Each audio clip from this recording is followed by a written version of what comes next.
Even those considered by many to be the most evil people in history have shown a capacity for good, having influenced the world positively on several different occasions. Here's part 1 of good things done by some of the most evil people in the world.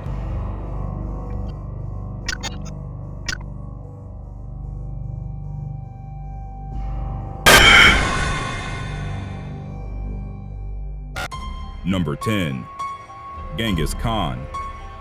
Genghis Khan is known as a genocidal ruler and conqueror responsible for countless massacres. He was the leader of the Mongolian Empire between 1206 and 1227, which ultimately became one of the largest empires in human history through his descendants. After uniting the nomadic tribes, which were scattered throughout Northeast Asia, the Khan launched military campaigns, which would come to be known as the Mongol Invasions, through which he conquered most of Eurasia. Aside from those killed in battle, the Mongol Invasions also claimed the lives of the civilian population in the conquered areas, who were often killed in large numbers. It is estimated that Genghis Khan's unstoppable wave of conquest resulted in the killing of almost 40 million people, which meant almost 11% of the planet's population at the time. A recent scientific study has calculated that Genghis Khan's invasion led to the removal of almost 700 million tons of carbon from the atmosphere, which effectively aided the environment. Unwillingly and unknowingly, Genghis Khan had produced the first man-made global cooling,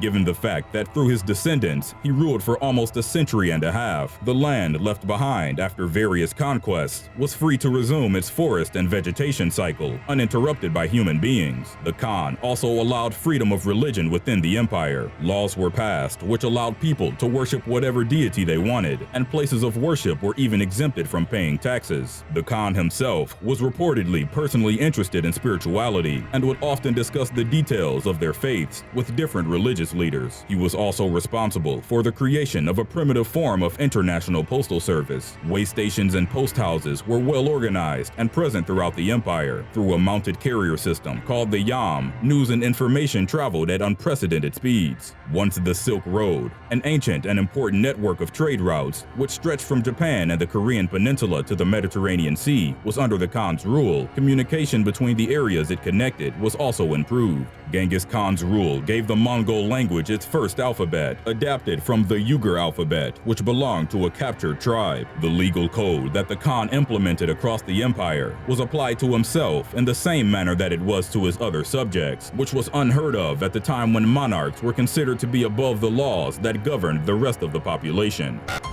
Number 9. Adolf Hitler.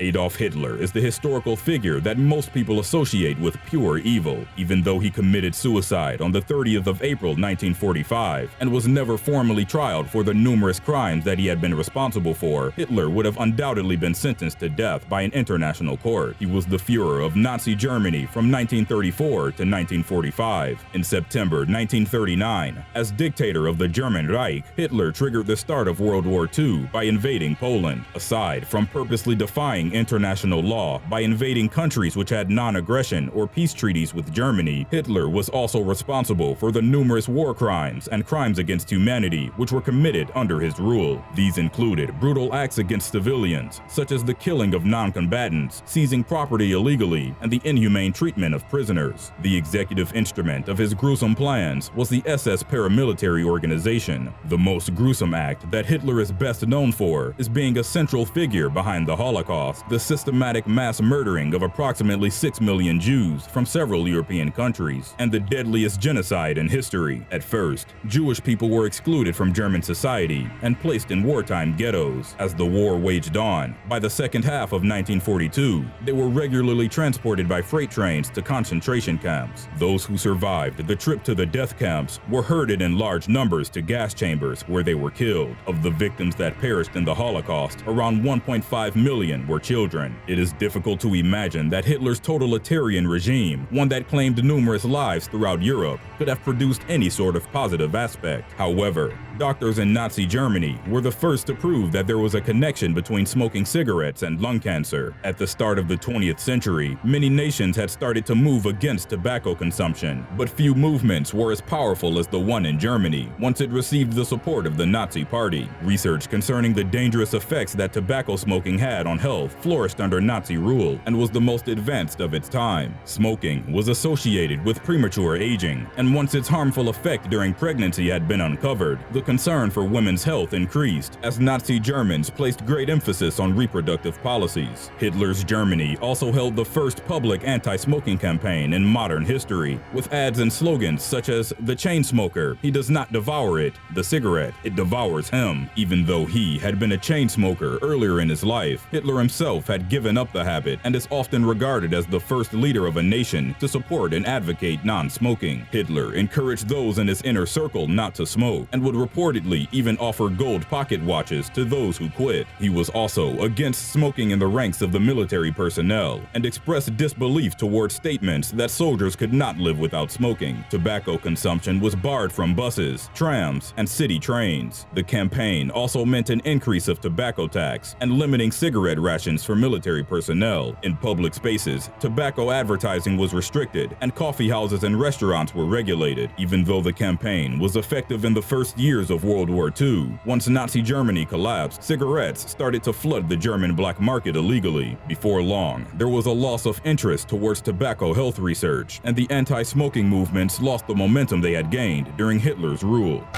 Number 8. Napoleon Bonaparte.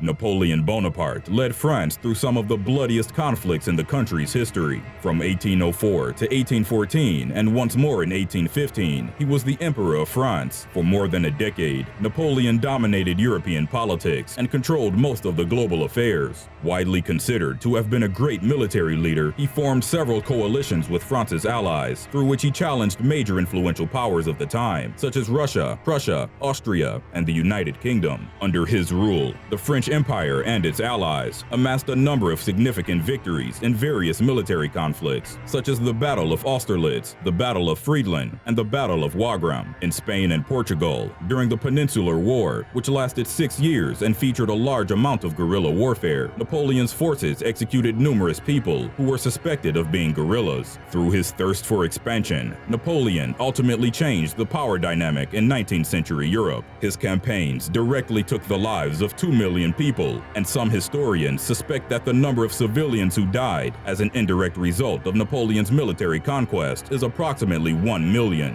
One of the most important contributions that Napoleon brought to the world was the Napoleonic Code. It placed great emphasis on accessible and clearly written law. The system of laws described the rights and duties that citizens had in society. The code upheld the concept that all male citizens should be considered equal and also eliminated the class privilege granted by heredity. The code was also important because it granted religious freedom and stressed the notion that the government should respect private property. The system of laws did have its flaws, as the women and children within a family were subordinate to the man and thus not given the same rights. Most of the countries which formed after the Napoleonic Wars were heavily influenced by the code in developing their legal systems. It was estimated that the law in nearly 70 countries was ultimately influenced by the Napoleonic Code, whom many consider to be the precursor for modern civil law. Napoleon was undoubtedly a major influence in European politics during his life, and even after his death. He promoted the notions of liberty, freedom, and equality, which were opposed to the feudalist and aristocratic mentalities which governed the civilized world at the time.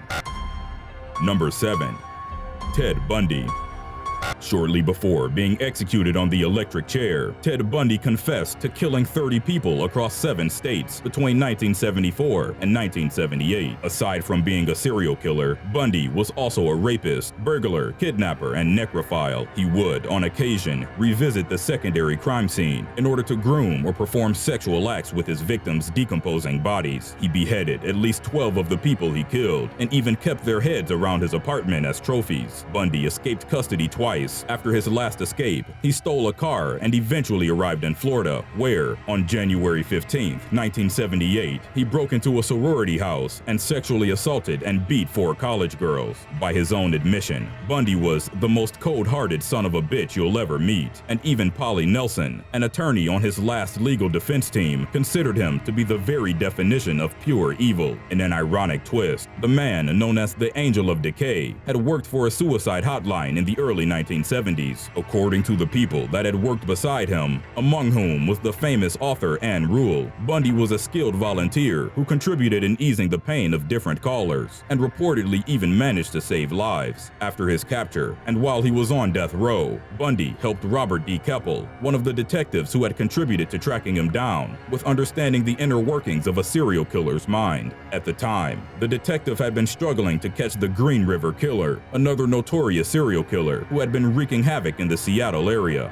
Bundy sent Keppel a letter offering his help, but insisted that he would only talk to him personally. In the interviews with Keppel, Bundy commented on the motivation, psychology, and behavior of the killer. He also suggested that he might be returning to where he had buried his victims in order to perform sexual acts on them. This later turned out to be true. Bundy suggested that once the police found a fresh grave, they should keep it under surveillance and wait for the killer to revisit it. The Green River Killer was ultimately identified as Gary Leon Ridgway. He was captured on the 30th of November, 2001, and even though he was initially convicted of 48 murders, he later admitted to have committed almost twice as many. Keppel himself admitted that having Ted Bundy as a consultant on the Green River Killer Task Force had been instrumental in his capture. Keppel even entitled the book he had written about the investigation, The Riverman, Ted Bundy and I Hunt for the Green River Killer.